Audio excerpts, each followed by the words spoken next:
Atualmente no Brasil, grande parte do transporte de carga e de pessoas é feito por rodovias. Isso ocorre por causa de um déficit no sistema ferroviário do país, causado pela falta de interesse econômico nessa área. Por causa disso, é necessário redobrar as seguranças das rodovias para evitar acidentes, porque esses acidentes têm um alto custo para o país.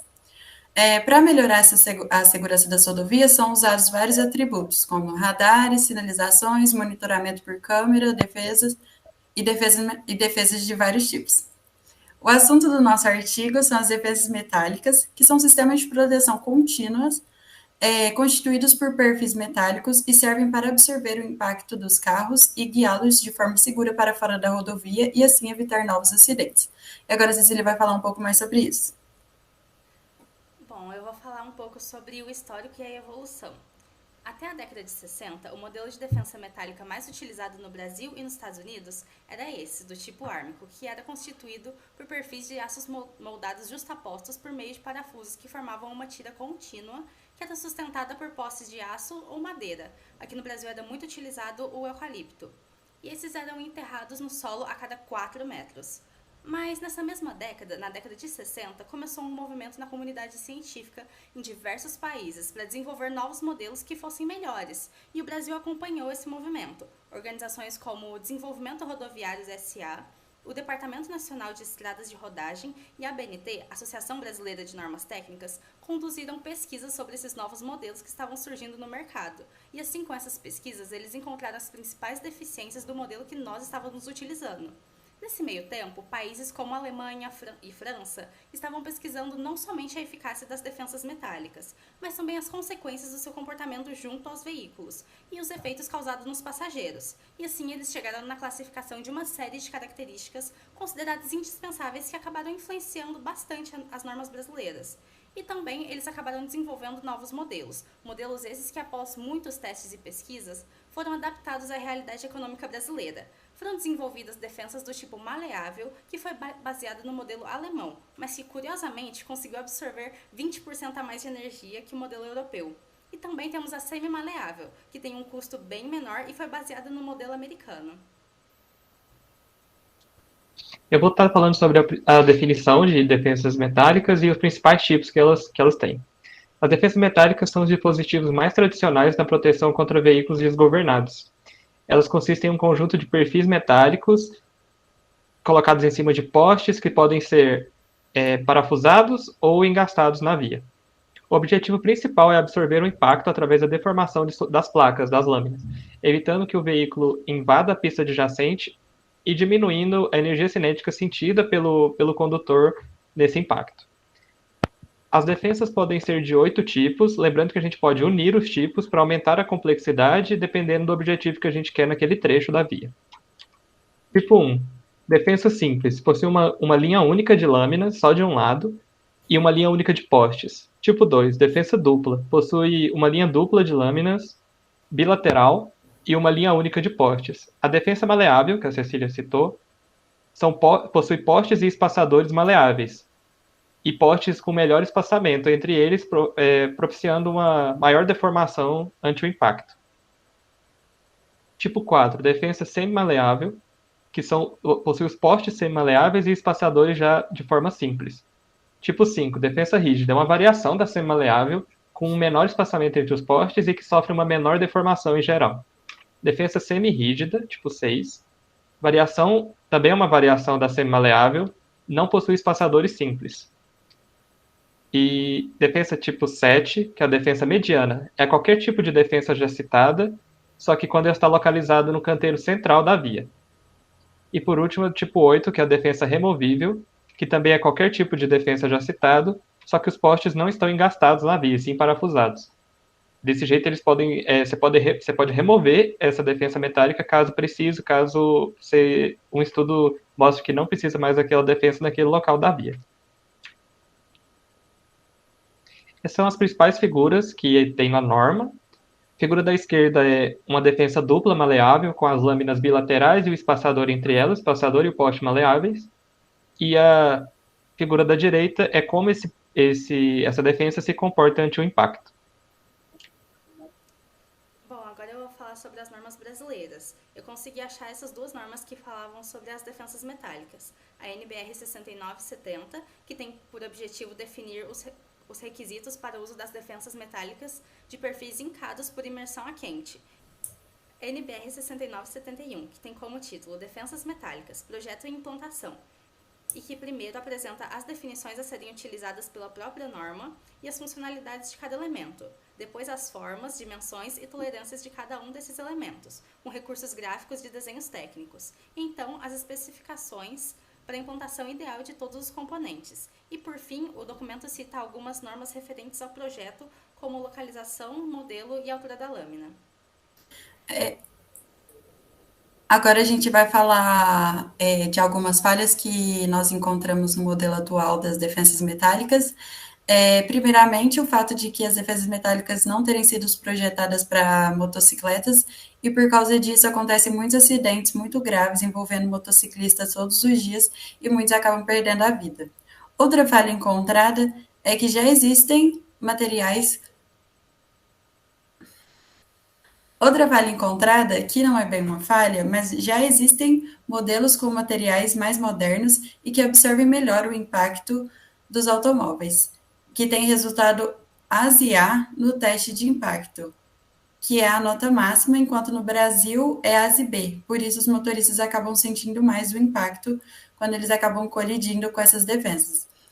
Por último, quando essas defensas são implantadas nos lugares errados, não respeitando a classificação das rodovias ou o VDM da rodovia, elas também podem acabar causando acidentes. A gente pode concluir, então, que o sistema rodoviário ainda é um pilar da economia do Brasil, ainda é muito importante no sistema de transporte, e que, por causa disso, ainda demanda muito estudo para que a gente aumente a segurança dessas vias e contemple todos os usuários que a utilizam, não só os veículos grandes e não só os veículos de 4 rodas. Pensando nisso, algumas sugestões que a gente levantou para poder melhorar a segurança das defensas metálicas é o uso de materiais mais leves, com menos arestas cortantes e uma maior plasticidade, além de incluir os veículos de 2 rodas nos testes, porque a gente percebeu que os testes com as defensas são sempre feitos ou com veículos de grande porte ou com veículos de 4 rodas. Dessa forma, a gente vai aumentar a gama de teste, a gama de veículos testados e, consequentemente, aumentar a segurança da via para todo mundo. Esse foi o nosso trabalho. Essas aqui foram as referências utilizadas, incluindo as normas da ABNT. Obrigado pela atenção de todos.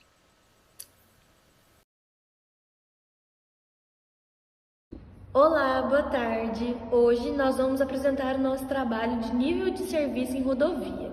Essa é a matéria Infraestrutura de Estradas. Eu sou a Jade. Eu sou a Giovana. E eu sou a Vanessa. Nesse breve seminário, nós vamos falar sobre alguns tópicos.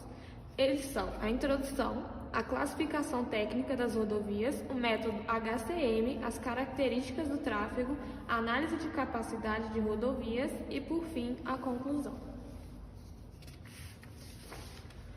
O nível de serviço ele é baseado em uma análise que ela é feita de uma determinada oferta de infraestrutura rodoviária, a demanda atendida por ela, ajustado por meio de medidas quantitativas e qualitativas que caracterizam o fluxo e o tráfego de sua percepção por usuário da rodovia. Os níveis de serviço eles podem ser definidos a partir de algumas classes oficiais que elas serão citadas a seguir. Classificação técnica da rodovia. A classificação quanto às condições técnicas leva em consideração o tipo de via, nível de serviço, velocidade e relevo, seja de região plana, ondulada ou montanhosa.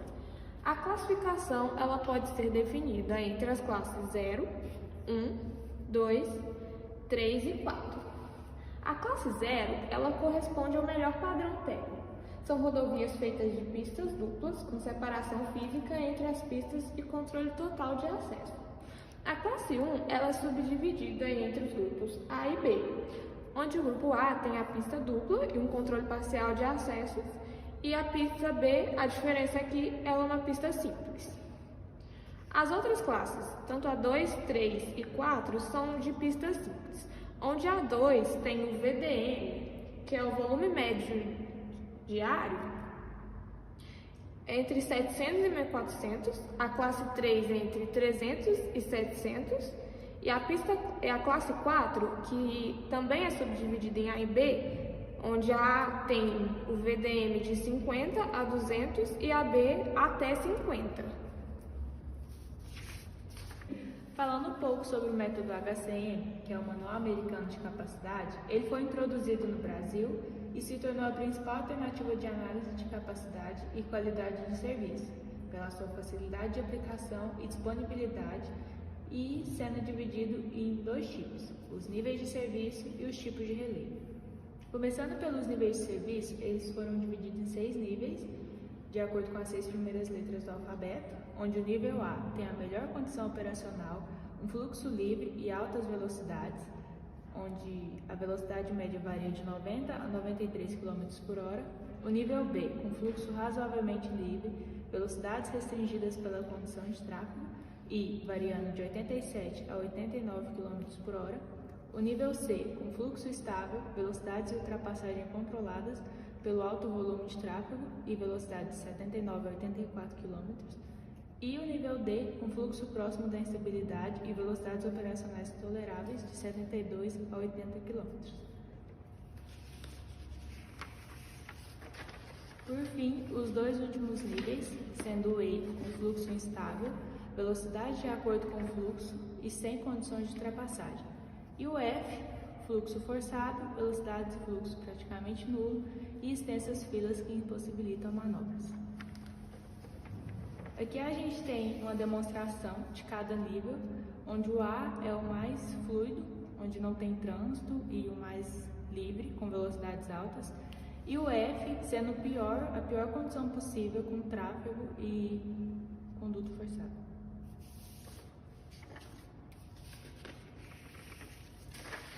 Falando um pouco sobre os tipos de relevo, a gente tem o plano, o ondulado e o montanhoso, onde o plano tem topografia suficientemente suave e projeto com boas condições de visibilidade. O ondulado, com inclinações não muito fortes e exige um movimento de terra médio, e o montanhoso, que tem uma diferença significativa de cotas e exige uma grande movimentação de terra, com necessidade de obras de arte especiais. Agora sobre as características do tráfego. A gente tem o volume de tráfego, que é o número de veículos que passam por certa parte da via em um certo período de tempo. O volume anual, que é o volume registrado em um ano, que é comumente utilizado para determinar índice de acidentes e receita de pedágio. E o volume médio diário, que é o volume registrado em um dia, utilizado para determinar a demanda de uma via e a programação de melhorias. E existe 2 formas de a gente calcular o VDM. Pela regressão linear, onde a gente tem uma função de primeiro grau, onde y é o VDM, a variável independente, e x é o ano, a variável dependente. E pela projeção exponencial, que é uma projeção geométrica, onde o Vn, que é o volume de tráfego do ano, é igual ao Vb, que é o volume de tráfego no ano base, 1 mais o A, que é a taxa de crescimento anual, elevado a N, que é o número de anos decorridos após o ano base.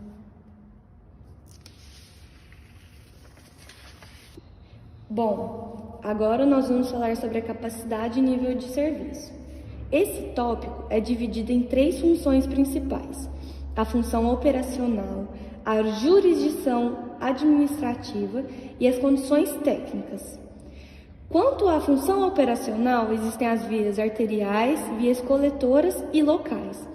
As arteriais são marcadas por alta mobilidade, grande volume de tráfego, ligação de polos nacionais, como a cidade, por exemplo, de São Paulo e Rio de Janeiro, seria uma via arterial que ligaria a elas. Já as vias coletoras são polos populacionais medianos, portanto, não precisa de uma grande infraestrutura quanto das vias arteriais. Já as locais, baixa mobilidade e alto nível de acessibilidade, ou seja, qualquer pessoa pode entrar dentro dessa rodovia, pois não passa muito trânsito e não tem muita chance de acidente. Já quanto à jurisdição administrativa, engloba as vias federais, estaduais e municipais. A administração dessas vias fica por conta dessas esferas. Já sobre as condições técnicas, nós temos essa tabela aqui.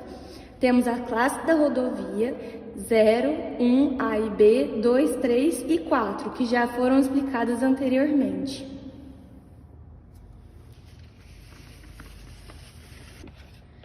Portanto, concluímos que para o bom fluxo nas rodovias é necessário, além de um bom projeto, considerar o perfil do motorista e o horário de tráfego.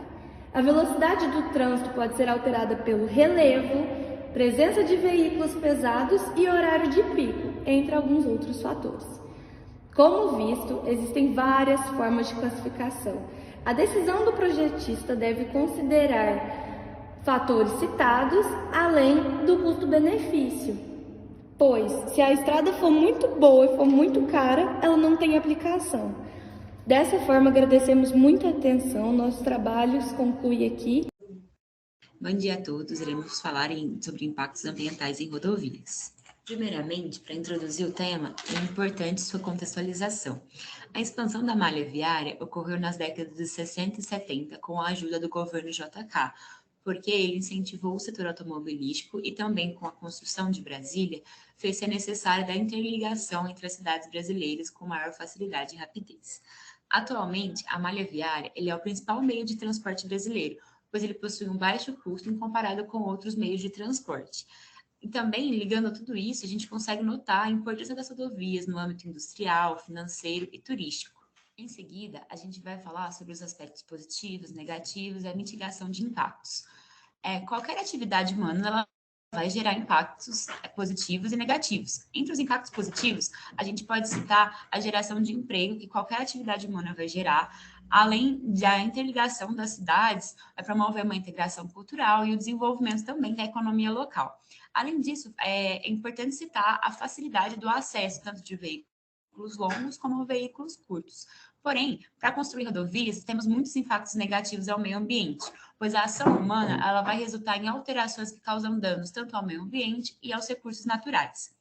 A partir da década de 80, foi dado as devidas importâncias ao meio ambiente, e através delas temos o estudo de impacto ambiental, o relatório de impacto ambiental, que vai ser melhor elaborado ao decorrer do artigo. Para falar dos impactos ambientais provocados pelas rodovias, a gente divide a rodovia em duas fases, a fase de construção e a fase de operação. Antes de começar a elencar um pouco sobre cada impacto em cada fase, acho que é importante a gente esclarecer que a gente tem uma ideia errada de que a fase de construção é a que mais impacta o meio ambiente em relação à fase de operação.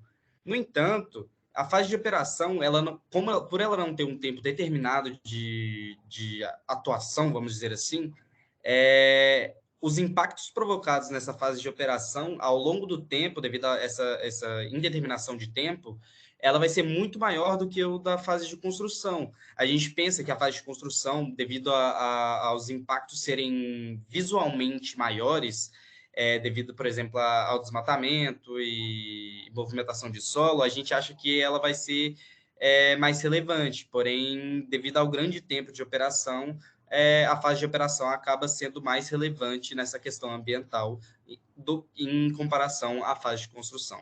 Para iniciar na fase de construção, a gente pode elencar alguns problemas que a construção dessa rodovia pode gerar no meio ambiente, como, por exemplo, o desmatamento, a desestruturação do solo devido à grande movimentação do solo nessa região de corte a aterro, para se adequar ao traçado da rodovia, destruição de patrimônio cultural, onde essa rodovia pode passar, contaminação do solo devido a alguma substância que pode cair de alguma máquina e proliferação de doenças. Mas acho que o mais relevante nessa situação seria o próprio desmatamento, porque devido ao desmatamento pode desencadear vários outros problemas, como, por exemplo, a proliferação de doenças, porque quando você retira a vegetação de um lugar, você está meio que acabando com o lar de vários animais. E esses animais, ao entrar em contato com os seres humanos que vão passar nessas rodovias, pode transmitir doenças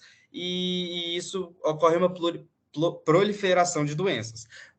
Além da proliferação de doenças, também tem a própria desestruturação do solo, porque com o desmatamento e retirada dessa cobertura vegetal, o solo ficou exposto aos intempéries do meio ambiente, como chuva, essas coisas que podem provocar assoreamento, erosão, várias coisas nesse solo. Então, acho que o desmatamento desencadeia vários outros problemas que estão citados aqui, por exemplo. Entre os impactos que podem ser elencados na fase de operação, acho que se destaca dois. Que seria a emissão de gases poluentes ao meio ambiente, devido ao grande volume de veículos que emitem gás carbônico, caminhões também que passam nessas rodovias que nem sempre estão devidamente regularizados com essa questão, e também a elevada mortalidade dos animais, que está atrelado ao desmatamento citado anteriormente, que aí essa rodovia acaba sendo uma barreira desses animais atravessarem de um lado para o outro. E com isso, esses animais estão sujeitos a atropelamentos, e isso gera uma grande mortalidade de animais, como mostrado na foto no slide. Partindo do que foi apresentado, é necessário entender como se dá a legislação ambiental e as formas de implantação para que uma rodovia, então, seja, de fato, construída, né, desenvolvida. Nesse sentido, é necessário entender que, para implantar essa rodovia, tem-se uma série de normativos, partindo do Conselho Nacional do Meio Ambiente, o CONAMA, rege a resolução número 237, em que ela apresenta uma série de regras para que um certo empreendimento que impacte diretamente no meio possa ser instalado, implantado, porém com série de medidas que mitiguem esses danos ambientais, né? Então, ele vai pegar esse tipo de empreendimento, vai fazer uma série de análises, vai fazer uma série de estudo e vai desenvolver em conjunto com o responsável pelo empreendimento para que todo dano que possa ocorrer seja reduzido e seja conscientizado, né? Então, nesse sentido, são necessários 3 tipos de licenças ambientais que não necessariamente são solicitadas as 3 licenças, mas passa por todas elas de certa forma, né? Eu vou apresentar aqui. Então, são solicitadas a licença prévia, a licença de instalação e a licença de operação, né? Como eu disse, não necessariamente estão necessárias apresentar essas 3, né? Mas como uma rodovia é uma construção de alto impacto, né, que cruza uma grande extensão de faixa ambiental, geralmente pede-se esses 3 tipos de licença. Mas inicia-se na licença prévia, né, que é um estudo preliminar antes de todo o desenvolvimento, onde analisa-se o conceito de operação, o conceito do empreendimento, o plano do empreendimento, né? E a partir dali aprova a localização, né? Aprova se pode ser feito aquele tipo de empreendimento dentro de tal localização e a concepção do empreendimento para aquele local, né? Então, a partir daí, entendendo toda essa concepção teórica do projeto, passa-se a executar ele, né? E, então, a licença de instalação, como o próprio nome diz, é a licença que permite a construção do empreendimento. Então, ela que vai normatizar ali como que vai ser essa construção, partindo de preceitos do CONAMA, né? A partir dos estudos e relatórios técnicos que eu vou falar mais à frente, então eles vão poder permitir essa licença de instalar o empreendimento que está sendo solicitado. Então, a partir de toda a instalação completa, né, a partir do momento que você termina a obra, é necessário você solicitar a licença de operação, que também cabe um estudo específico, onde, para aquele empreendimento funcionar plenamente, né, poder receber o que foi solicitado, por exemplo, a rodovia, para que ela possa ser de fato operada, é necessário tirar a licença de operação, que então permite todo o desenvolvimento do empreendimento.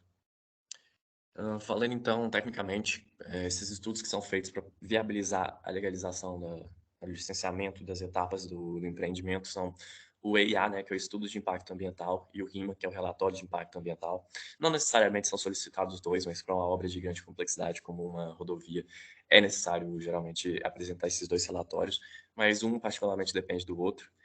O principal documento trata-se do Estudo de Impacto Ambiental, que é um estudo técnico, um relatório muito detalhado, um relatório muito quantitativo, que abrange todas as áreas do conhecimento que diz respeito a ao impacto que pode ser causado a partir da implantação e operação daquele empreendimento solicitado, né? Então, nesse sentido, é comum que você tenha profissionais da hidrologia, da geologia, da topografia, engenharia ambiental, química, biologia, para que possa analisar de forma muito completa, muito detalhada, quais são os impactos, quais são os pontos positivos, quais são os pontos negativos, como isso afeta o meio ambiente, como isso afeta a sociedade, para que assim possa ser avaliado se pode se dar uma licença ou não, quais são os critérios que devem ser seguidos, quais são as possíveis medidas de mitigação. Então, é a partir desse documento que é desenvolvido toda a orientação de planejamento de implantação para o empreendimento, né? Então, partindo do IA, a gente tem o RIMA, que é o Relatório de Impacto Ambiental, que é uma versão mais simplificada, mais acessível de todas as conclusões tiradas no estudo de impacto ambiental, né? Ela é feita dessa forma porque ela é um documento que vai a público, ele é uma forma de conscientizar a população do que está acontecendo, dos impactos que aquele empreendimento vai causar, e então ele vem ali com um desenvolvimento mais gráfico, mais ilustrativo, ele trabalha com informações técnicas, mas de forma mais acessível a todos que se encontrem interessados em entender se aquele tipo de empreendimento afeta o meio ambiente ou não. Então, ele é uma coisa assim bem mais acessível à população que esteja interessada em buscar conhecer mais.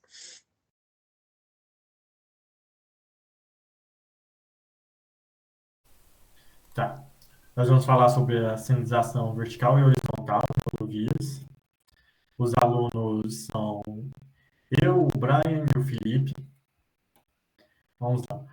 A sinalização vertical, que é por onde vamos começar, é dividida em 3 tipos. A de regulamentação, advertência e de indicação. Nas placas de regulamentação, elas servem para emitir mensagens imperativas aos condutores sobre as condições, proibição, restrições e obrigação daquela via em questão, né? Podia seguir em frente, via esquerda, ou limites de altura e peso, por exemplo. Nós temos aqui 2 exemplos de placas, como placa de pare, obrigatório, e de primeira preferência. Nós temos também, caso a placa em si não exprime toda a informação necessária, nós podemos colocar informações complementares a elas. São textos juntos com o próprio símbolo da placa para complementar a situação de início e término de alguma coisa, de tipo de veículo que se aplica, horários, enfim. Agora, nas placas verticais de advertência, ela serve para alertar o usuário de uma situação possivelmente perigosa, seja uma redução de tamanho à frente, faixa de pedestre, passagem de bicicleta, enfim, outros tipos de situações que podem ser perigosas para o condutor. Por padrão, o formato é nesse tipo aqui, em losango, e suas cores são predominantemente amarela e preta. Aqui temos alguns exemplos. E temos casos especiais, quando os padrões de imagem não servem para aquela situação específica. Então, as placas são feitas para aquela ocasião mesmo, como essas aqui que nós podemos ver. Também temos informações complementares, como temos na de regulamentação, que consiste na mesma questão, né? A imagem em si com uma caixa de texto para agregar alguma informação que é só a imagem não passa. Temos também na sinalização vertical as placas de indicação. Elas podem indicar a via que o condutor está conduzindo, serviços nas proximidades, então, por exemplo, posto, restaurante ou mecânica, as localidades de interesse, orientação de percurso e distância. Localidades seriam como, por exemplo, numa placa que nós temos a placa grande verde, que ela te indica algum local, como, por exemplo, Zona Norte, Centro, Zona Oeste, etc. Elas são muito comuns de a gente encontrar em rodovias, mas também estão presentes nas cidades, como, por exemplo, placas de rua. A gente tem as placas de orientação de percurso. Então, aqui uma placa, são essas placas que indicam sentido norte, sentido sul, ou vire para determinada rua, etc. E temos a placa de distância. Como exemplo que eu coloquei, a gente tem aqui a placa de 77 km ao norte, ou então pedágio a 500 metros e outras placas também com o mesmo intuito. Elas podem ser brancas, azul ou verde, dependendo do seu uso. As brancas são essas que determinam as vias. Elas podem ser estaduais, federais e municipais. Tá, agora eu irei falar de sinalização horizontal, que é aquela que é feita sobre o pavimento de uma via para informação, controle e orientação do usuário. Ela pode ser classificada como marcas transversais, longitudinais e marcas de finalização. Elas podem ser feitas no pavimento, com tintas refletivas nas cores, as principais cores são branca e amarela. A cor branca, ela geralmente é utilizada na regulamentação de fluxo de mesmo sentido, na determinação de espaços especiais de trechos de vias destinados aos estacionamentos de veículos em condições especiais. A cor amarela é utilizada na regulamentação de fluxos de sentidos opostos. E a cor preta, ela é inserida para proporcionar maior contraste entre essas cores. Temos também a cor vermelha, que é utilizada na regulamentação de espaço destinado ao deslocamento de ciclismo e símbolos em hospitais e farmácias. E, por fim, a cor azul, que é utilizada nas pinturas de símbolos em áreas especiais de estacionamento, como embarque e desembarque.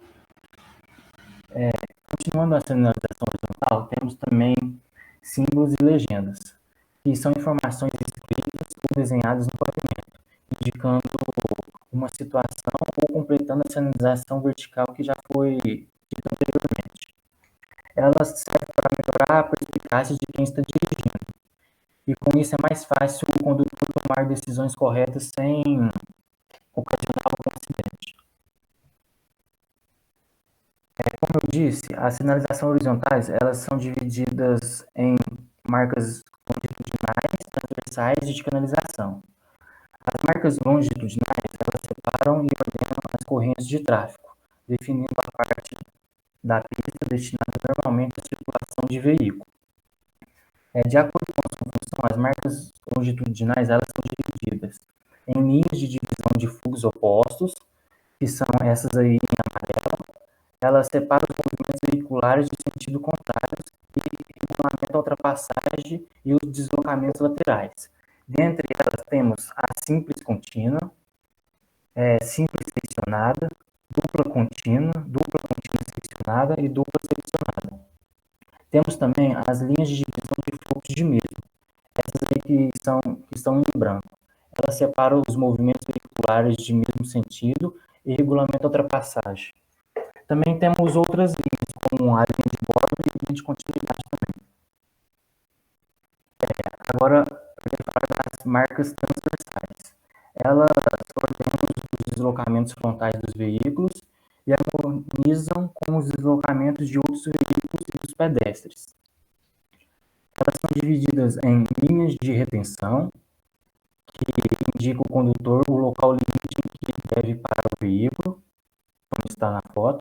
Também temos a linha de estímulo de redução de velocidade, que é o conjunto de linhas paralelas que, pelo efeito visual, eles induzem o condutor a reduzir a velocidade do seu veículo.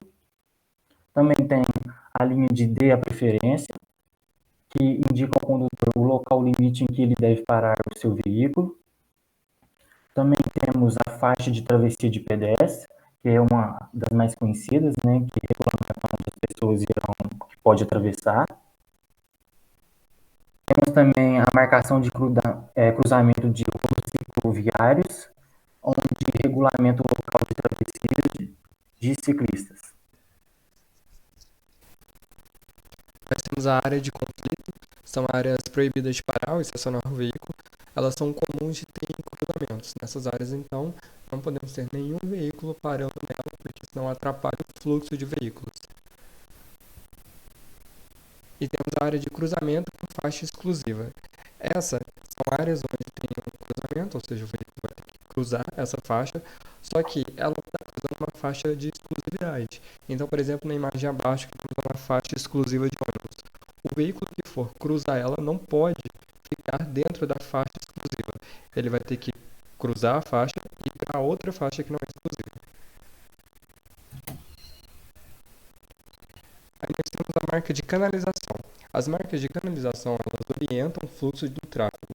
Elas são presentes, por exemplo, em mudanças de vias, ou então para organizar melhor as vias que nós temos. Só que nelas é proibido parar ou estacionar. Na imagem abaixo, a gente pode ver um veículo andando por cima dessa faixa. Isso daria uma penalidade, podendo ser leve, grave ou gravíssima.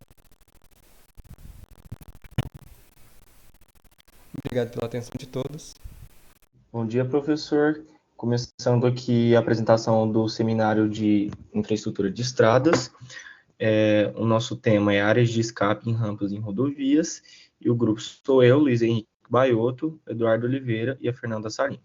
Começando aqui a nossa apresentação, a gente vai falar um pouco agora no começo sobre o que é uma área de escape, que basicamente são mecanismos que são implementados em rodovias, em trechos de rodovias que possuem um declive longo e íngreme, e ela tem a função de servir como uma zona segura e a margem assim da rodovia, que tem a função de desacelerar veículos pesados desgovernados por danos nos freios. Esses danos nos freios normalmente ocorrem devido à alta solicitação dos freios nesse trecho de longo declive e íngreme, né, que acaba acontecendo devido ao superaquecimento destes.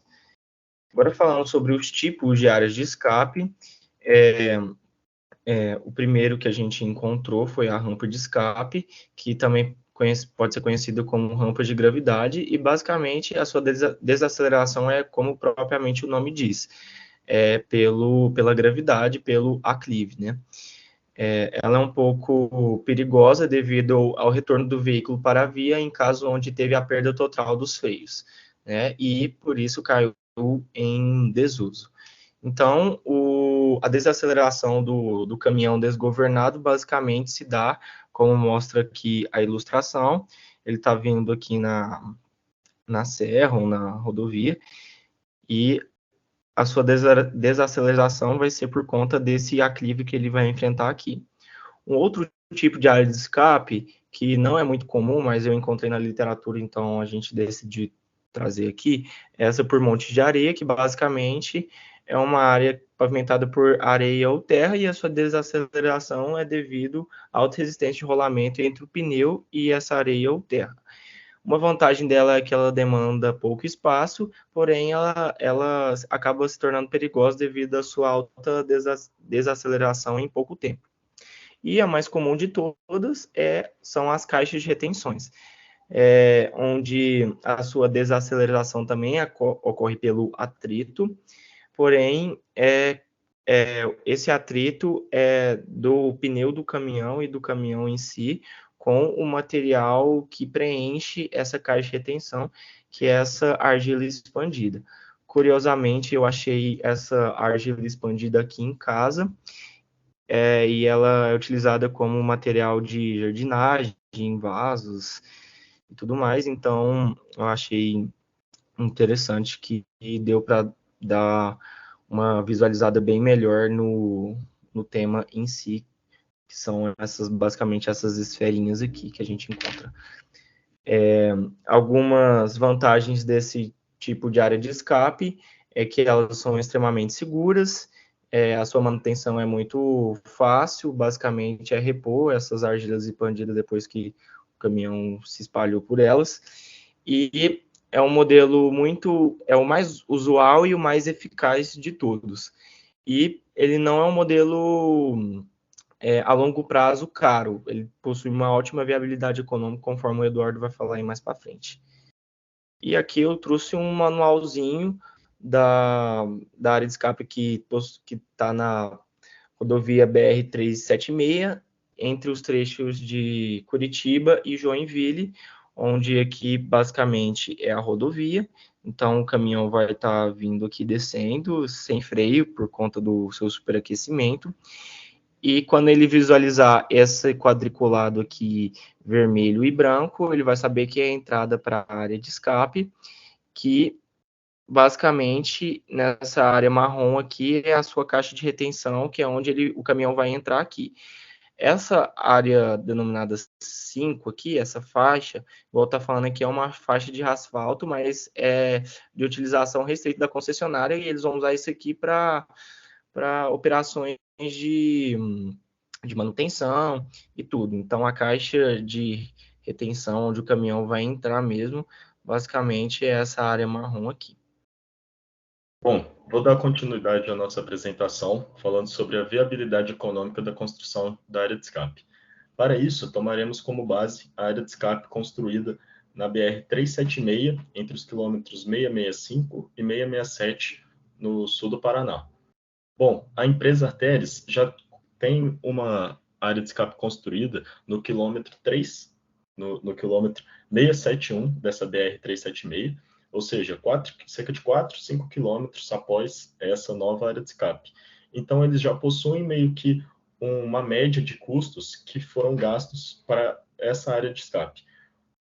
O preço inicial de montante para a instalação da mesma foi cerca de mais de 15 milhões de reais, e um custo anual que teria, em comparação à outra, é um gasto de 364 mil reais por ano. Isso mostra que para uma construção dessa ser bem viável, ela tem que reduzir consideravelmente o número de acidentes e veículos, entre veículos, ou até com vítimas fatais nesse trecho da rodovia. Para isso, eles construíram uma tabela comparativa ao longo da vida útil, deixa eu passar para o próximo slide, em que como seria o custo que eles teriam pelos acidentes sem a área de escape com a área de escape.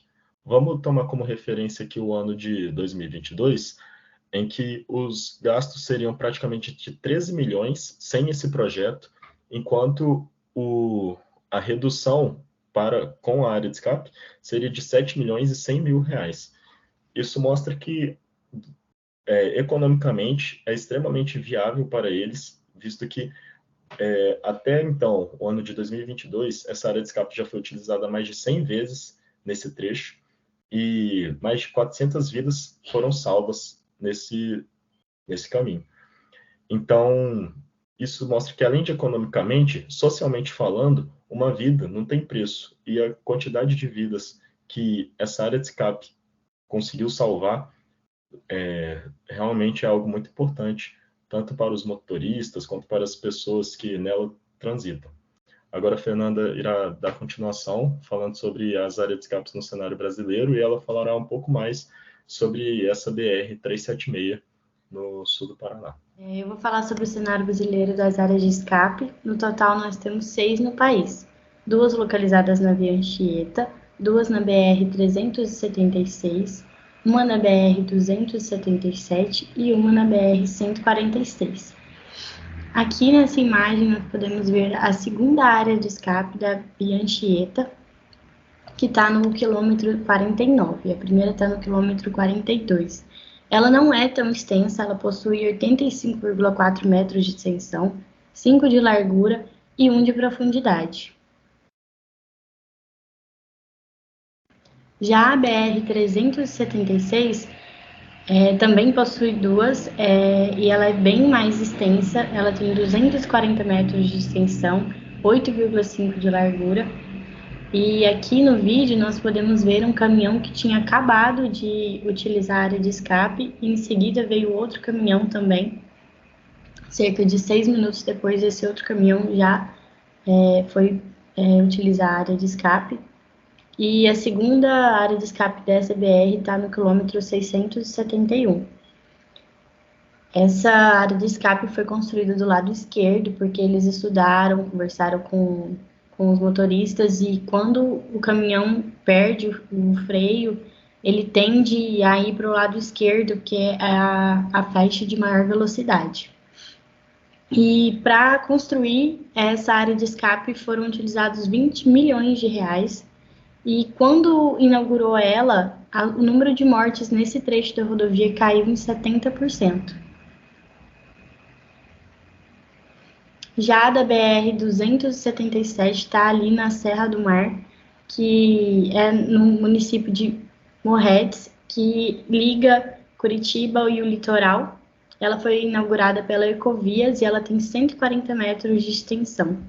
Aqui no vídeo também nós podemos ver um caminhão utilizando.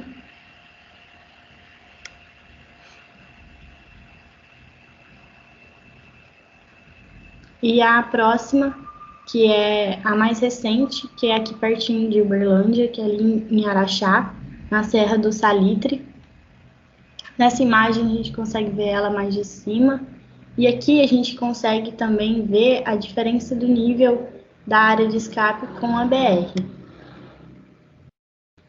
E aqui, eles também, nesse trecho, eles também alteraram algumas coisas na curva para poder diminuir os acidentes, que era uma curva bem acentuada.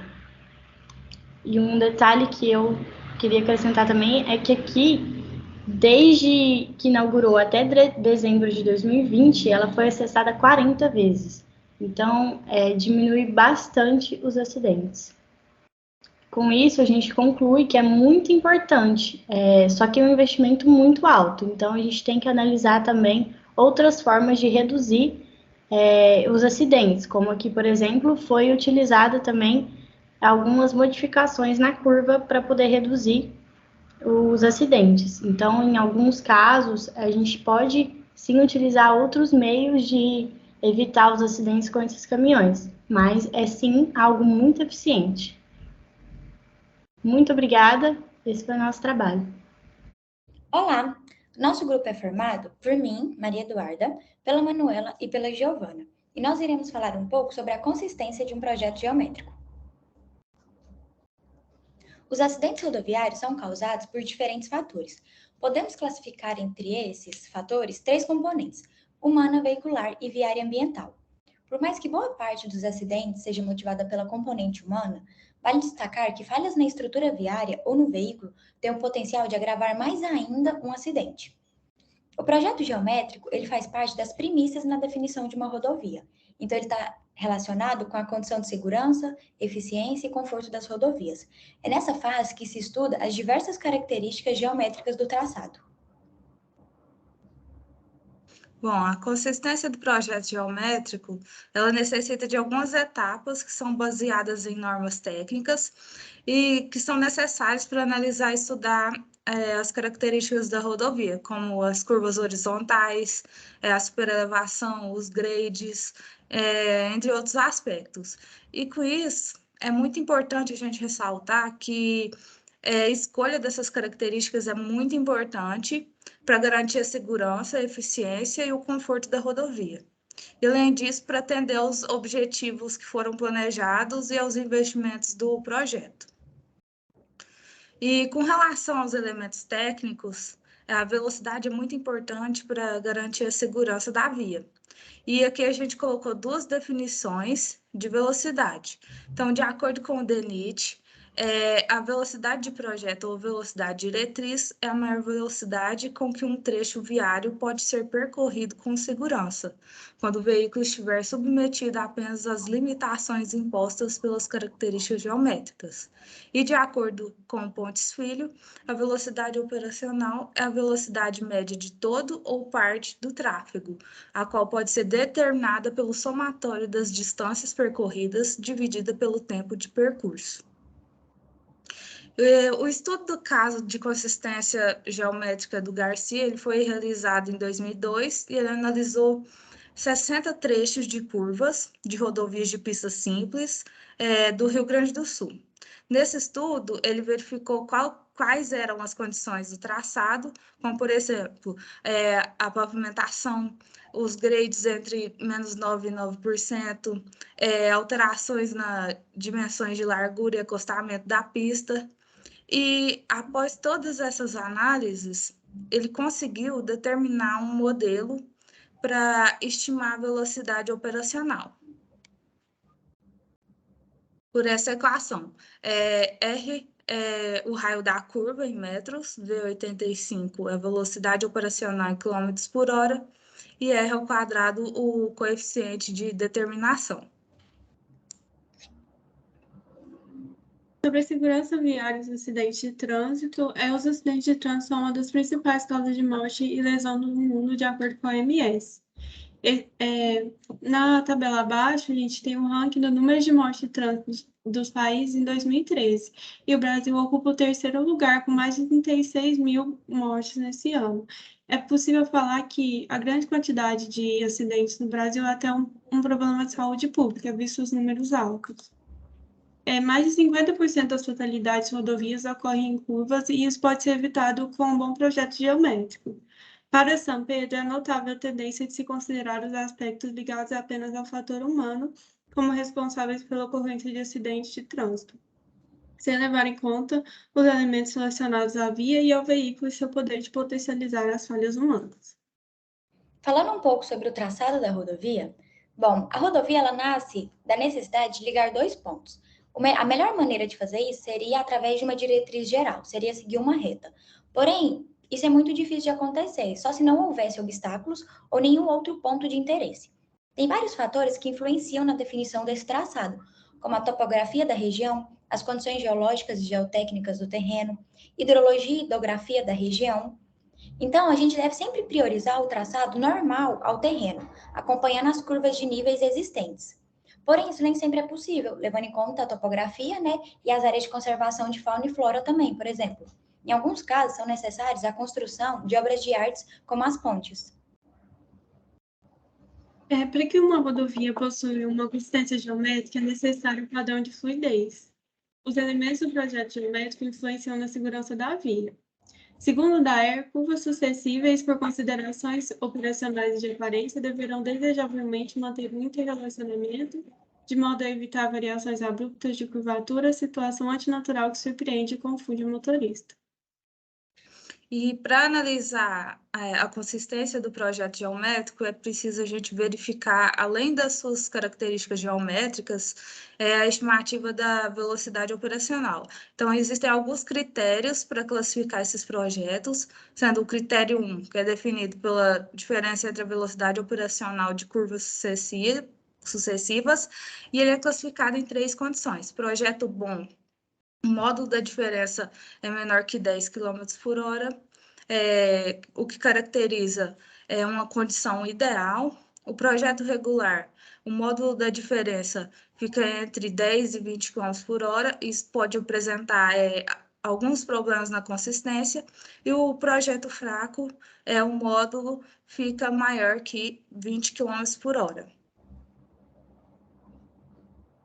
Já no critério 2, ele verifica a diferença entre a velocidade operacional e a velocidade de projeto. Então, existem 3 condições. Novamente, projeto bom menor que 10 km por hora, projeto regular entre 10 e 20, projeto fraco maior que 20 km por hora. Nessa tabela, ele mostra algumas rodovias que ele estudou a consistência, e nelas apresentavam a velocidade entre 30 e 80 km por hora. E então ele analisou esses trechos pelo raio planimétrico e conseguiu estimar a velocidade operacional, pela equação que a gente mostrou anteriormente. E também conseguiu analisar a intertangente para descartar aquelas que apresentavam a intertangente inferior à mínima. Bom, através do critério 1, é possível identificar se o projeto geométrico apresenta fluidez no seu traçado. Então, essa classificação ela foi feita seguindo 4 etapas. A primeira foi o descarte das curvas de início do intervalo, depois a aplicação do modelo da previsão V85, o cálculo da diferença da V85 de curvas sucessivas e, por fim, a classificação dela. Nesse quadro, nós temos o resultado após o estudo de todas as curvas analisadas no trecho. Bom, nesse outro quadro foram agrupados os dados de variadas rodovias de acordo com a velocidade do projeto. Então, aqui nós temos o resumo do resultado após a sua análise.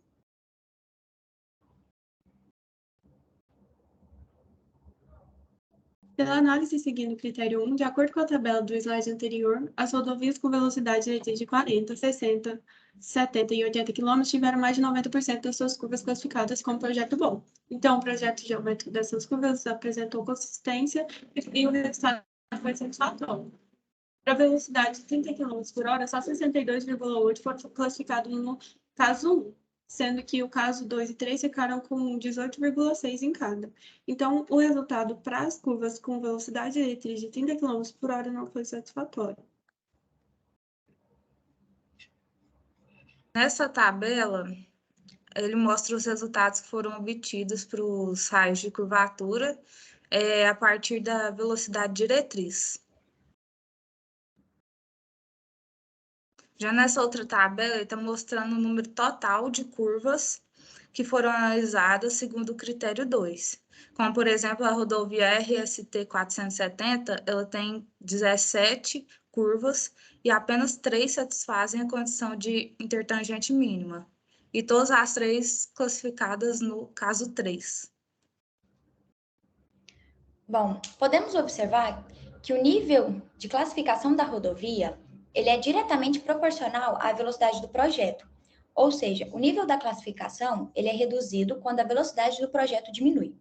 De modo geral, a avaliação das rodovias com o critério 2 mostrou a existência de sérios problemas de dimensionamento associados à velocidade do projeto, como superelevação, superlargura e distância de visibilidade. Portanto, o Brasil é um país com os maiores índices de morte no trânsito do mundo inteiro. A grande parte dos acidentes são motivados pelas ações humanas, mas falhas na estrutura viária e veicular podem causar ou agravar esse acontecimento. Então, para que o projeto geométrico, diante desse cenário, o projeto geométrico deve ser consistente e apresentar elevado padrão de fluidez, para que esses danos que acontecem por falhas na estrutura viária e veicular sejam minimizados. Entre os elementos do projeto geométrico, destaca-se a velocidade, que é extremamente importante para garantir a segurança da via. Para a classificação dos projetos geométricos, utilizando o critério 1, no qual é analisada a diferença entre a velocidade operacional de curvas sucessivas. Então, no estudo de caso, com os resultados, a gente percebeu que, tirando as curvas com velocidade diretriz de 30 km por hora, todas as outras velocidades diretrizes possuíram mais de 90% das suas curvas classificadas no caso 1. Ou seja, no projeto bom. No critério 2, o objeto de análise é a diferença entre a velocidade operacional e a velocidade de projeto. No critério 2, as curvas com velocidade diretriz abaixo de 60 km tiveram maior porcentagem caracterizada no caso 3, ou seja, um projeto fraco. Em 80 km, teve mais de 90% classificado no caso 1 e 70 km, 90% classificado no caso 2. Então, a gente obteve um resultado satisfatório somente para para as curvas com velocidade diretriz de 80 km por hora.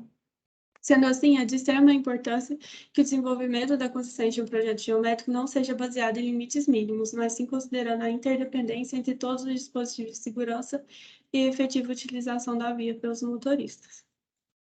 Bom, é isso. Obrigada. Tarde, a gente vai falar sobre dispositivos de contenção lateral, barreira de concreto. Eu sou o Pedro. Sou o Felipe. E eu sou o Fernando. Agora a gente vai contextualizar um pouco sobre o motivo da gente fazer esse trabalho. Bom, a gente vai trazer alguns dados aqui, por exemplo, do Denatran, que foi feito em 2001, que fala que o acidente de trânsito é o segundo maior problema de saúde pública do país, só perdendo para a desnutrição. O outro foi feito em 2015, em que houve um custo de 52,2 bilhões ao Brasil por conta da direção não defensiva por parte dos usuários. Então, com esses dados, a gente dá para ver o custo elevado que traz para a nação desses acidentes. Acidentes estes que são causados pela interação entre veículo, usuário e meio. Nós, como engenheiros civis, a gente não consegue mudar o veículo, tampouco o usuário. Então, a única coisa que a gente tem como aperfeiçoar é o meio, que nesse caso aqui são as vias. Aqui a gente traz 6 etapas para a execução de um projeto de gestão de segurança viária, segundo o Highway Safety Manual, que a primeira coisa é fazer uma triagem da rede, depois um diagnóstico, uma seleção de medidas de intervenção, uma avaliação econômica, uma priorização de projetos e depois uma análise de efetividade. Trata-se, então, de um processo cíclico, em que a efetividade e o custo-benefício da medida de intervenção são levados em consideração. E, visando essa segurança, a gente traz a barreira de concreto como solução desses acidentes em rodovias. Então, ao longo do nosso trabalho, a gente vai falar sobre as barreiras de concreto. E elas atuam na forma de perdoar os erros do usuário. Mas o que são essas barreiras de concreto? Então, segundo o DNR de Minas Gerais, as barreiras de concreto são dispositivos rígidos e contínuos que são implantados ao longo das vias no sentido longitudinal, a fim de reduzir os impactos e perdoar os acidentes do veículo. Como é que eles atuam? Eles atuam e são projetados somente para colisões laterais, e a função deles é retornar, fazer com que o veículo, após o impacto, retorne para a via com diminuição de risco de forma que diminua os riscos dos acidentes e, no geral, e diminua os danos tanto para o usuário quanto para o veículo. Tem 3 tipos de barreiras. A primeira é a barreira flexível. Essas barreiras flexíveis, elas absorvem melhor a energia de impacto, se comparado com as outras, porém possuem uma menor resistência. A grande parte da energia da barreira ela é absorvida pelos cabos, então é uma barreira excelente quando se trata de impacto. Alguns exemplos das barreiras são as barreiras que têm cabos de baixa e alta tensão e as defesas metálicas com poste fraco. Em seguida, tem a barreira semirrígida. Como o próprio nome diz, a barreira semirrígida é uma rigidez intermediária e um bom desempenho para absorver energia de impacto. Porém, ela possui 2 problemas principais, 2 vantagens. O custo de manutenção dela é muito alto e ela tem uma baixa eficiência contra veículos pesados. São exemplos das barreiras, a box beam e as defensas metálicas MGS. Já as barreiras rígidas, que são o que nós estamos tratando aqui, elas têm a maior resistência entre todos os tipos de barreiras. Elas são mais duráveis e o custo de manutenção é praticamente nulo, por sua alta resistência. Porém, ela possui uma eficiência menor, se considerada a absorção de energia de impacto. Um exemplo dessas barreiras é a barreira New Jersey, a Single Slope Barrier, a Shape Barrier e a barreira de concreto vertical. Dentre os inúmeros estudos comparativos sobre o tema, a gente acha que 4 desses estudos sobre barreiras de concreto eles merecem destaque. O primeiro é o Texas Highway Department. Ele, a partir de dados comparando os vários tipos de barreira de concreto e metálica, ele traz um índice inédito, que é o índice de severidade. E esse índice está relacionado com a aceleração máxima que o veículo pode atingir, sem que seja propagado nenhum dano a ele ou à via. A partir desses dados, eles conseguem montar uma tabela de recomendações para qual que é o melhor tipo de barreira, dependendo da largura do canteiro central. Outro estudo importante também é o Transport and Road Research. Esse estudo é um estudo teórico e ele, apesar de ser muito importante, ele acabou sendo inconclusivo, pois a suposição que eles fizeram, teórica, acabou sendo muito menor, na verdade, que os ângulos reais, e ele acabou obtendo resultados extremos. Mas a principal contribuição desse estudo foi o primeiro estudo a estabelecer o perfil New Jersey como o melhor perfil para se implantar nas rodovias. Outro importante estudo foi o FHA, que é o Federal Highway Administration, e esse estudo era a partir de questionários analisando os diversos dados existentes das barreiras. Ele realizou uma análise qualitativa, na verdade. E essa análise qualitativa baseava-se nas dimensões do desempenho, nos tipos de construção, a presença de iluminação e sinalização nas barreiras já existentes nos Estados Unidos. Esse estudo ele teve várias conclusões importantes, e dentre elas foi também que a New Jersey era mais eficiente. E outra coisa também, ele foi o primeiro estudo a falar que a ancoragem central das barreiras era desnecessária, e ele também recomendou que as barreiras fossem do tipo pré-moldada, para garantir maior rapidez de produção e também características mais uniformes.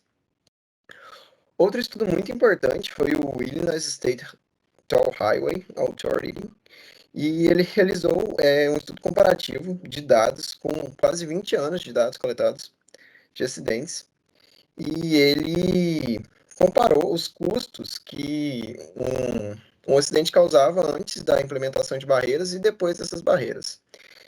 Com as conclusões desses estudos, ele notou que reduzir em 50% reduzir em 70% o custo dos acidentes, diminuir em 50% o número de acidentes fatais, e ele também concluiu que as barreiras elas se pagam em aproximadamente 3 anos e meio. Também, como os dois estudos acima, ele concluiu que a implementação do tipo New Jersey era a melhor para as rodovias. Agora, esse aqui são 2 dados que foram obtidos do estudo THD. Essa tabela, ela está referente a qual tipo de barreira que se deve implementar, dependendo da largura do canteiro central, que até 5 metros é de concreto, de 5,4 a 7,2 não faz diferença, e a partir de 7,2 metros é recomendável que seja deformável. E esse gráfico aqui à direita, ele relaciona o índice de severidade com o ângulo de impacto e a distância da barreira, a uma velocidade de 96 km por hora ou 70 milhas por hora. E é isso. Beleza, o gapzinho. Barreiras de concreto. O primeiro uso em rodovias foi datado em meados de 1940, localizado na Califórnia. Era uma descida de uma montanha e, por conta do grande número de acidentes envolvendo veículos, principalmente veículos pesados, que ultrapassavam a faixa, motivou a utilização dessas barreiras. Mas, nesse caso em específico, ela foi desenvolvida sem uso de testes de impacto e sem estudos aprofundados. Esses estudos começaram só nos próximos anos seguintes, que então houveram vários testes de colisão em escala real, e o que é realizado até os dias atuais. Nesses estudos, algumas que tiveram os melhores resultados é a barreira do F-Shape, desenvolvida em 76, e a barreira Single Slope, desenvolvida em 89. Enquanto outras tiveram seus desempenhos inaceitáveis, como a GM Shape, que foi desenvolvida em 71. Aqui eu trouxe a imagem delas. A que não pode ser de jeito nenhum implementada é a letra C, que eles fizeram um estudo e comprovou que ela é inaceitável em uma rodovia. Bom, as barreiras de concreto pré-moldadas, elas são bastante utilizadas na atualidade, porque elas têm uma grande facilidade na instalação, além de serem mais duráveis e mais fáceis de manter do que as outras barreiras semi-rígidas, como as defensas metálicas. Elas possuem uma geometria modular que permite a remoção de seções para reparação, substituição ou aberturas de emergência. Então, por isso que elas são muito utilizadas. Então, se acontecer qualquer acidente, por ela ter essa geometria modular, é muito fácil retirar ela ali, substituir ela, reparar. Então, por isso que elas são tão utilizadas atualmente. Bom, esse foi nosso trabalho. Nele a gente pôde apresentar vários dados que comprovam que as barreiras de concreto são bastante viáveis no uso de rodovias, principalmente para a segurança dos usuários. E é isso, muito obrigado pela atenção. Oi, meu nome é Karen e hoje nós vamos falar um pouco sobre os sistemas inteligentes de transporte. Primeiramente, é importante lembrar o quanto a tecnologia evoluiu ao longo do tempo e o quanto ela está presente em todo e qualquer processo realizado nos dias atuais. As pessoas estão buscando cada vez mais inserir a tecnologia em todos os processos para facilitar e dar agilidade para várias situações. A comunicação, ela vai além de apenas falar com outra pessoa, mas sim informar e obter soluções importantes que facilitem a comunicação. Então, a comunicação amplia as atividades humanas com novos serviços adaptados às circunstâncias em que serão utilizados. Afinal, o que são ITS? São sistemas que utilizam da tecnologia de processamento de informações, como comunicação, sensoriamento, navegação, aplicados a fim de melhorar o gerenciamento e operações dos sistemas de transporte. O principal objetivo é gerar uma ligação inteligente entre o usuário e o sistema de transporte. Então, como o próprio nome já diz, é um sistema voltado para solucionar problemas e inserir a tecnologia nos processos de construção, seja de um sinaleiro, de uma via, de uma passagem de pedestre. E tem alguns objetivos que são muito importantes dentro do sistema de transporte inteligente, que é a eficiência, o custo e a segurança. A eficiência está voltada para a otimização de processos e agilidade. O custo está voltado para a redução de custos sociais a partir da otimização de rotas, informações sobre o trânsito, acidentes, obstáculos, fluxo e redução do tempo de espera. E a segurança, ela traz um grau de confiabilidade com informações transmitidas, avisos prévios sobre situações em que o trânsito se encontra, comunicação entre redes de serviço e apoio ao usuário em tempo real, vias com sinalização adequada e suficiente para facilitar a tomada de decisão do condutor. Dentro do sistema inteligente de transporte, há 9 áreas que estão aplicadas. O sistema de navegação, coleta eletrônico, pedágio, condução segura de veículos, apoio ao transporte público, eficiência no gerenciamento das vias, operação de veículos comerciais, operação de veículos de emergência, apoio ao pedestre e controle semafórico. Um exemplo que é aplicado nos dias de hoje é o sistema de transporte coletivo. É claro que ele ainda não é o mais eficiente, mas é um bom exemplo de como é aplicado o sistema inteligente. Quais são os benefícios, para esse transporte coletivo?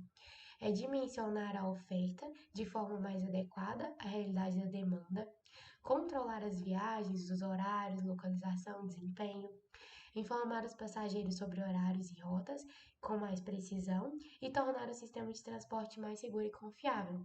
Então, é ter precisão das informações em tempo real. Então, essas informações elas podem ser obtidas a partir de sistema inteligente, utilizando GPS, softwares e satélite. Outro fator que deve ser levado em consideração ao falar sobre transporte é a tomada de decisões. O condutor de um veículo ele está em constante processo de tomada de decisões e elas são responsáveis por vários acontecimentos nas vias de trânsito. O sistema de transporte inteligente ele tem como objetivo evitar que o condutor tenha que tomar tantas decisões. Então, essas escolhas podem ser evitadas tendo uma boa sinalização da via, informações importantes sobre o estado da via, fiscalização adequada, um monitoramento em tempo real, semáforos inteligentes e vários outros fatores que estão sendo estudados para melhorar as vias, as estradas, para que o condutor ele tenha que tomar menos decisões possíveis. E ligado a isso, futuramente a gente vai ter os veículos autônomos, que são veículos responsáveis por conduzir o usuário ao seu destino de forma sistematizada, para minimizar as decisões do usuário. Ou seja, os veículos vão estar interligados uns com os outros e com o sistema, para que possa ser conduzido de um lugar ao outro sem que seja necessário o condutor tomar várias decisões.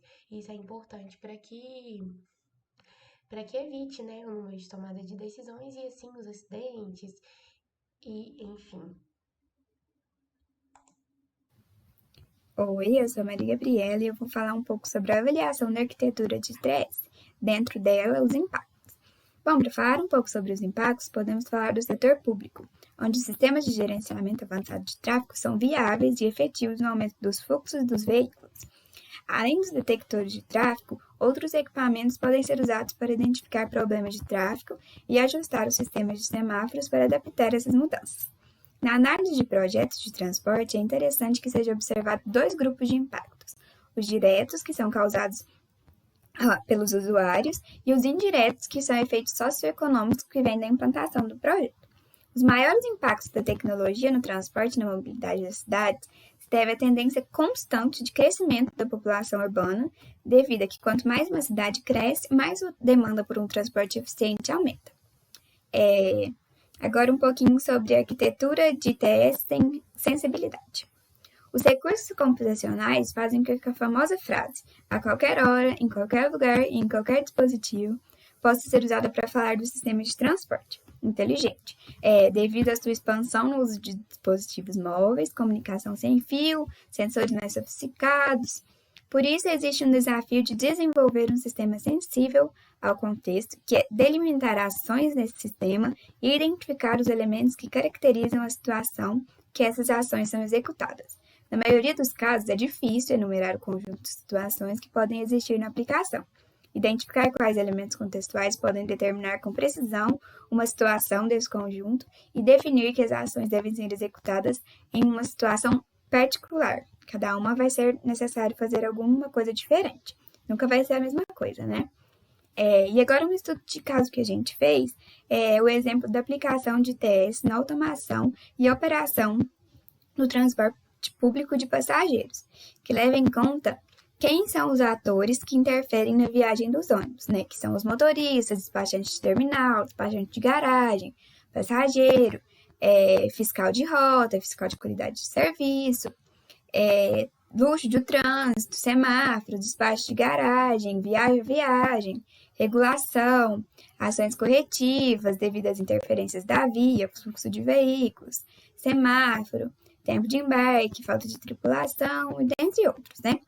Para alcançar a modernização do transporte público urbano no Brasil, existe a necessidade de explorar o potencial do conjunto BRT, que é o trânsito rápido de ônibus, que tem potencial para revolucionar a situação atual, sendo a opção mais recomendada para sistemas de transporte de média capacidade, pois é amplamente favorecido pelas relações custo-benefício e tempo com flexibilidade de implantação. Na figura aqui, ó, a gente pode ver que os agentes de comercialização e controle de acesso embarcado precisam do condutor, que precisa do operador, que precisa do gestor, que precisa do passageiro, que precisa do provedor de serviço, que precisa do viajante, que precisa do usuário, sendo um ciclo, né, de fatores que vão influenciar nessa operação. E por fim, eu queria falar algumas críticas e sugestões que tivemos e algumas considerações. Nós sabemos que é fundamental disponibilizar informações em tempo real sobre as condições de tráfego, programação dos modais de transporte, tarifas, itinerários, rotas alternativas e condições ambientais, e proporcionar ao usuário o conhecimento sobre o tempo de espera na parada e o tempo de trajeto de metrô, táxi, carro, qualquer um, né? Empregando tecnologias como telefone celular e GPS para transmissão de informações e tornando o passageiro e o usuário parte atuante do processo da forma de transporte. Por fim, né, com o crescente aumento da população urbana e usuária de meios de transporte, tanto urbano quanto rodoviário, o Brasil precisa aprimorar as soluções inteligentes e inovadoras que melhorem as condições do sistema de transporte nacional. Promover também uma gestão eficiente no transporte, com informações de contexto relacionadas aos próprios meios de transporte, aos passageiros, um atendimento, né, a necessidades emergentes dos usuários do transporte público e o beneficiamento de serviços de transporte privado. É isso, esse foi o nosso trabalho. Obrigada. Olá, meu grupo vai apresentar sobre interseções rodoviárias. A interseção é a área em que dois ou mais vias se cruzam ou se unificam. As considerações para a determinação do tipo e escolha da interseção. Tem que levar em conta a topografia do terreno. Se o terreno for montanhoso, ele talvez precise de uma interseção em desnível. O volume e composição de tráfego, porque altera características do pavimento. As capacidades viárias, se você quiser atender uma maior capacidade, precisa de uma interseção mais complexa. A segurança, deve garantir a segurança dos usuários. O custo de implantação, que ele deve ser sustentável, e de operação também.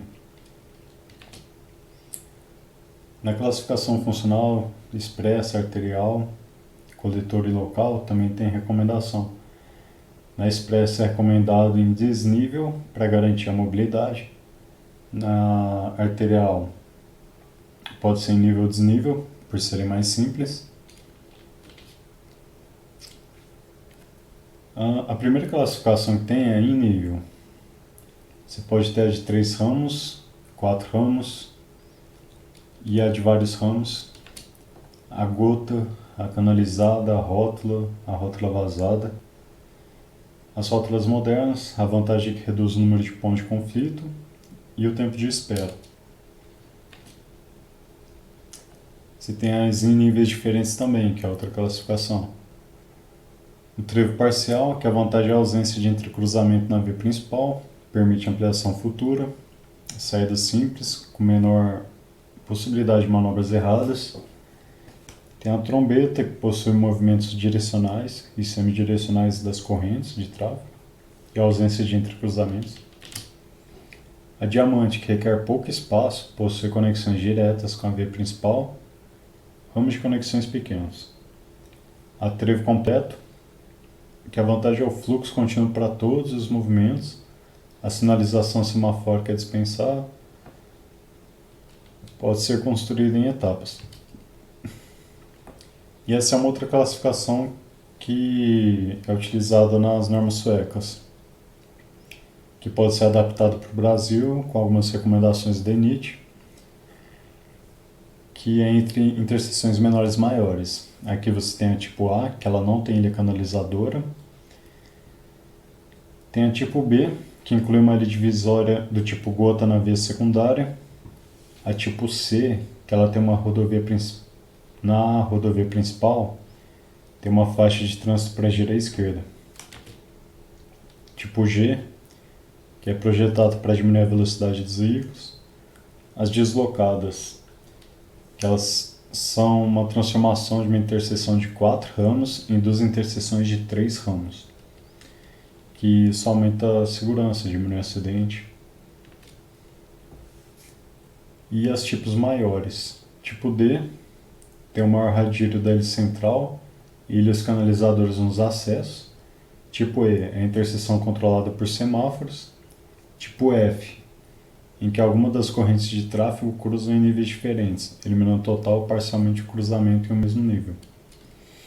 Então, nessa classificação sueca, você tem esses gráficos aqui, que ele pode recomendar qual é o melhor tipo, se tem que ser menor ou maior, dependendo do ponto que você localiza nesse gráfico. Para achar o ponto, você precisa do QS e o QP, que é o número de veículos que chegam provenientes da rodovia secundária, e o QP, que é o proveniente da rodovia principal. E para cada tipo de interseção, um gráfico diferente, e para a velocidade também. Também tem que calcular o número de acidentes por ano, porque ele altera os valores. Para determinar o número de acidentes, você tem uma fórmula, precisa do VMD de veículos, o de pedestres, o de ciclistas, a participação do volume de tráfego em vias secundárias, tudo tem que ser obtido e medido na via mesmo. E aqui os valores tabelados da fórmula.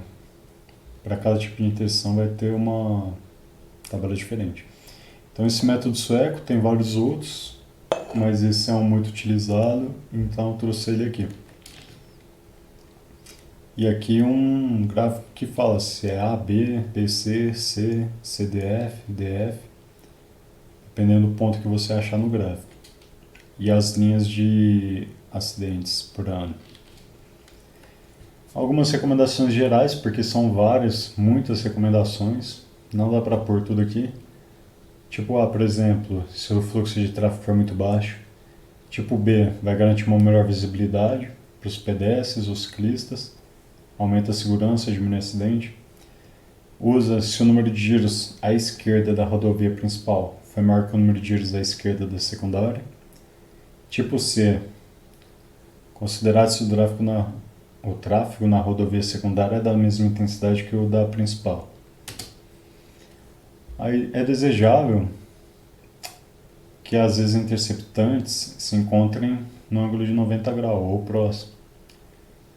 Aqui, se você quiser conversões à esquerda proibida para impedir, você pode utilizar um trevo completo, quando o fluxo nas vias principais e secundárias são equilibrados, ou diamante, se o da principal é superior à da secundária. E algumas condições que justificam a criação de interseções: decisão política, promover desenvolvimento da região, congestionamento gerando filas de atraso e desconforto para o usuário, níveis elevados de acidente, topografia muito acidentada, vai requerer alteração para promover a segurança, e existem vários outros também. Fim, obrigado. 2, 1. Eu não sei se já começou, peraí. Não, pode, não tem problema não. Começou. Primeiramente, bom dia. Meu nome é Guilherme. Eu e a Jaine e o Maico fazemos parte do grupo que vai falar sobre equipamentos de terraplanagem e controle de máquinas. Pode passar. Tá bom. Primeiramente, classificação das máquinas e equipamentos de terraplanagem. Ela é dividida em unidades de tração e máquinas operatrizes. Pode passar. Primeiramente, as unidades de tração, também são chamadas de tratores, elas executam a tração ou empurram outros equipamentos para o aumento da tração de carga, ou realiza atividades que não exigem o transporte de terra, sendo caracterizado por diversos implementos. As unidades de tração, elas representam a máquina matriz e motriz da terraplanagem, já que é uma unidade autônoma que possui como funcionalidade, né, servir como fonte de energia para os equipamentos. Pode passar. Sendo dividida em trator de esteiras, que é caracterizado por um esforço trator elevado, com ótima utilização em rampas com alta declividade e terrenos com topografia acidentada. Pode passar. Além disso, as unidades de tração, elas também são divididas em tratores com rodas, que é caracterizado pela alta velocidade, influenciando assim diretamente na produtividade, né? E é utilizado em terrenos favoráveis com boas condições de aderência e suporte.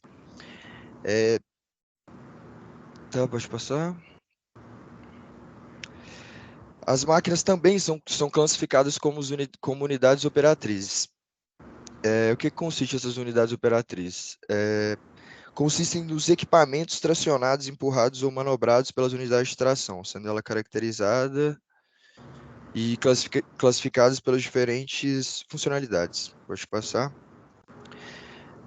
Primeiramente, as unidades escavo-empurradoras, que correspondem a um trator de rodas ou esteira adaptado com um implemento de uma lâmina, que transforma numa unidade capaz de escavar e empurrar terra. Como é possível ver nas fotos ao lado, que tem um trator de esteira com lâmina e um trator de roda com lâmina. Pode passar. Outra classificação das unidades operatrizes é as unidades escavotransportadoras. Essas máquinas, elas escavam, carregam e transportam e descarregam materiais de consistência média em distâncias médias e pequenas, de até mais ou menos 1 km. Sendo elas representadas pelo scraper rebocado e o automotriz. Pode passar. Primeiramente, o scraper rebocado, ele consiste em uma caçamba montada sobre 2 eixos com rodas, normalmente tracionado por um trator de esteiras. Inclusive, esse equipamento acabou caindo em desuso. Pode passar. Outra classificação das escavotransportadoras é o scraper automotriz, que ele é um equipamento destinado à execução do corte, transporte e descarga de solos, realizando ainda quando passo carregado sobre o material já descarregado, sendo caracterizado pela uma grande produção em distâncias pequenas, de até mais ou menos 1 km. Pode passar.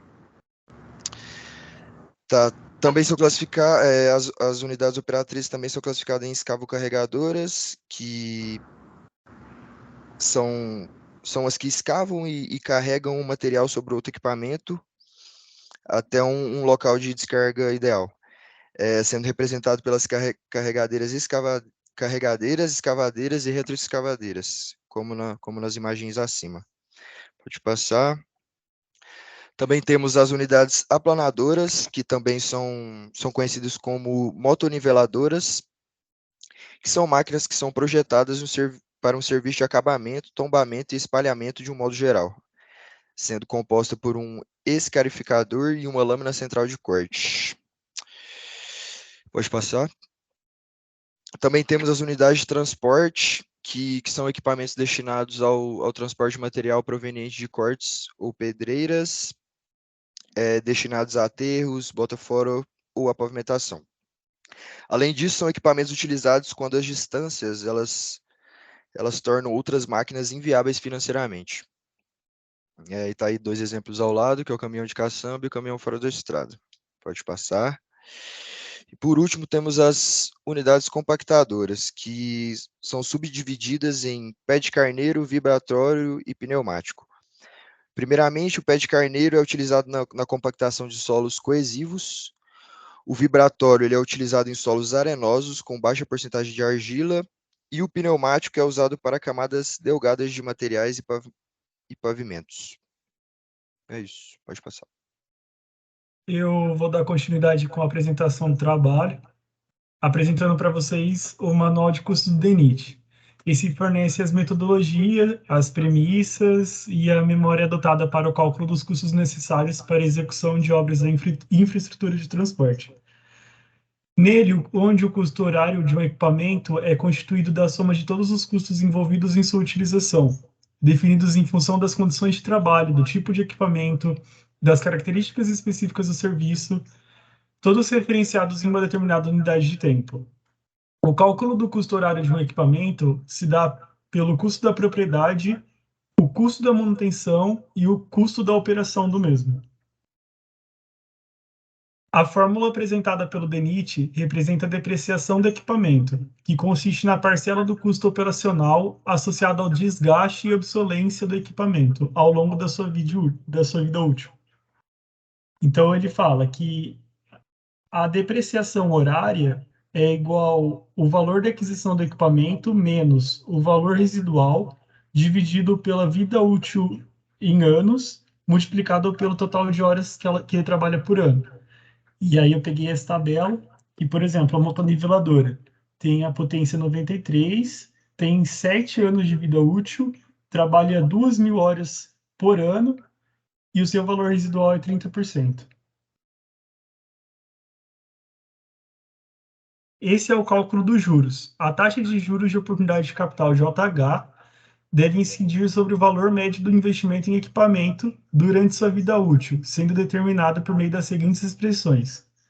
VM é igual a N mais 1 sobre 2N multiplicado por VA, e JH é igual a VM vezes I dividido por HTA, onde VM representa o valor médio do investimento, VA representa o valor de aquisição do equipamento, N representa a vida útil em anos, JH representa o custo horário de oportunidade de capital, I representa a taxa de juros ao ano e HTA representa o total de horas trabalhadas por ano. Devido ao alto custo envolvido e à baixa frequência de sinistros, os grandes frotistas não fazem seguros de todos os seus equipamentos. Eles arcam com os riscos representados principalmente por avarias. Esse cálculo é realizado da seguinte forma: IH igual a 0,025 vezes VM sobre HTA, onde IH representa o custo horário de seguros e impostos, VM representa o valor médio do investimento e HTA representa o valor total de horas trabalhadas por ano. Percebe-se que a incidência média desses dois itens para o DENIT é da ordem de 2,5% sobre o investimento em veículos. Já os custos horários de manutenção horária é obtido da seguinte fórmula apresentada, onde VA representa o valor de aquisição do veículo, K representa o coeficiente de manutenção, N representa a vida útil em anos e HTA representa o total de horas trabalhadas por ano. Aí, esses coeficientes, eles vêm de uma tabela que é analisada pelo DENIT há muitos anos, e, por exemplo, a motoniveladora tem 0,9 de coeficiente.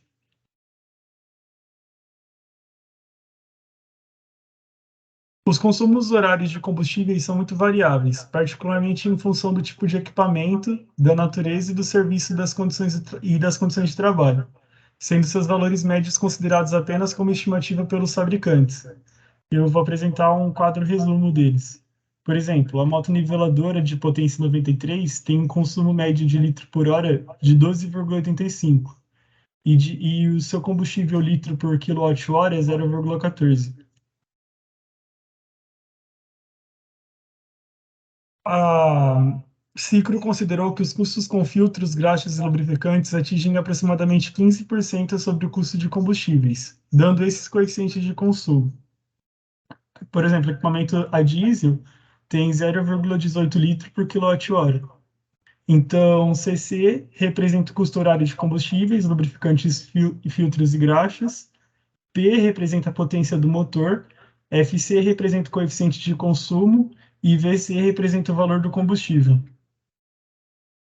E aí dá para tirar um total do custo horário produtivo e improdutivo dos equipamentos, onde o custo horário produtivo é igual ao custo sobre a depreciação horária, o custo da oportunidade de capital, o custo horário da manutenção, o custo horário de combustíveis, lubrificantes, filtros e graxas, e o custo horário com mão de obra de operação e o custo horário com seguros e impostos. E o custo horário improdutivo seria o custo horário com a mão de obra de operação, mais o custo da depreciação horária do equipamento, mais o custo horário dos juros de oportunidade de capital, mais o custo horário com seguros e impostos.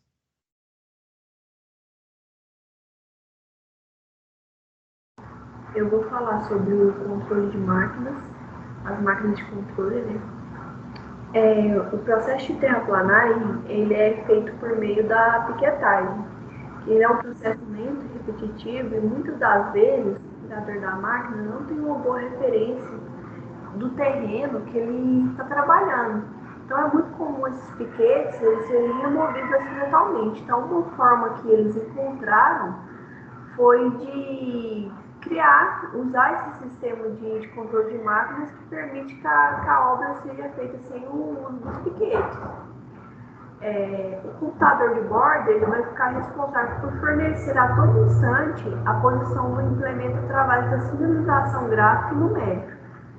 Então, dentro dessas máquinas de controle, a gente vai ter os níveis de autonomia. A gente tem a operação totalmente manual, que é quando a máquina é operada manualmente em função das orientações. Tem a autonomia parcial, que é alguns movimentos do implemento da máquina que são controlados automaticamente e outros manualmente. Tem autonomia total, quando o trabalho ele é realizado no modo totalmente automático, mas com a vigilância do operador. E também tem um sistema autônomo, que é quando o trabalho é realizado automaticamente e sem a vigilância do operador. Pode passar. Tem também os sensores de altitude, que eles permitem a orientação espacial de um objeto em relação ao sistema de referencial externo.